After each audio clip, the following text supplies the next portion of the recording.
RDX இன்று முதல் திங்கள் முதல் சனிக்கிழமை வரை இரவு 7 மணிக்கு. தென்காசி மாவட்டம் சொக்கம்பட்டி அருகே மலையிலிருந்து கீழே குதித்து பெண் தற்கொலை செய்து கொண்ட சம்பவத்தில் தற்கொலைக்கு தூண்டியதாக ஒருவர் கைது செய்யப்பட்டுள்ளார். இதுகுறித்த கூடுதல் விவரங்களோடு இணைகிறார் செய்தியாளர் ஐயனார். வணக்கம் ஐயனார், விவரங்கள். வணக்கம் சுபா. அதாவது சொக்கம்பட்டி அருகே பெண் ஒருவர் மலைப்பகுதியில் இருந்து கீழே குதித்து தற்கொலை செய்து கொண்ட சம்பவத்தில் தற்கொலைக்கு தூண்டியதாக ஒருவர் கைது செய்யப்பட்டுள்ளார்.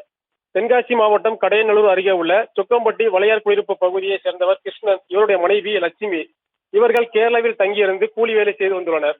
இருவரும் சொந்த ஊருக்கு வந்திருந்தனர். லட்சுமி கடந்த 1ஆம் தேதி மலை மீது ஏறி உச்சியில் இருந்து கீழே குதித்து தற்கொலை செய்து கொண்டார். இது குறித்து சொக்கம்பட்டி போலீசார் விசாரணை நடத்தி வந்தனர். இதில் கடன் தொல்லையால் லட்சுமி தற்கொலை செய்து கொண்டதாக கூறப்படுகிறது. அதாவது லட்சுமி தென்காசி அருகே பட்டாக்குறிச்சி பகுதியை சேர்ந்த மாணிக்கராஜ் என்பவரிடம் 7 லட்சம் கடன் வாங்கி புதியதாக வீடு கட்டியதாக கூறப்படுகிறது. ஆனால் வட்டியை சரியாக கட்டவில்லை என கூறப்படுகிறது. இதனால் அசல் தொகை மற்றும் வட்டிக்காக லட்சுமியுடைய 12 லட்சம் ரூபாய் மதிப்புள்ள வீட்டை மாணிக்கராஜ் அடமானமாக எழுதி வாங்கியதாக கூறப்படுகிறது. ஆனாலும் லட்சுமியால் பணம் கொடுக்க முடியவில்லை.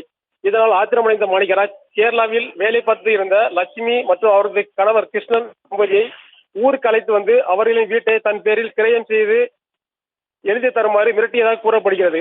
இதனால் மனமுடைந்த லட்சுமி தற்கொலை செய்து கொண்டது விசாரணையில் தெரியவந்ததாக போலீசார் தகவல் தெரிவிக்கின்றனர். எனவே லட்சுமியை தற்கொலைக்கு தூண்டியதாக மாணிக்கராஜ் என்பவரை போலீசார் கைது செய்து விசாரணை மேற்கொண்டு வருகிறது குறிப்பிடத்தக்கது. சுபா,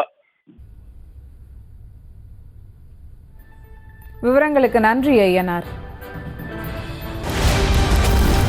RDX இன்று முதல் திங்கள் முதல் சனிக்கிழமை வரை இரவு 7 மணிக்கு.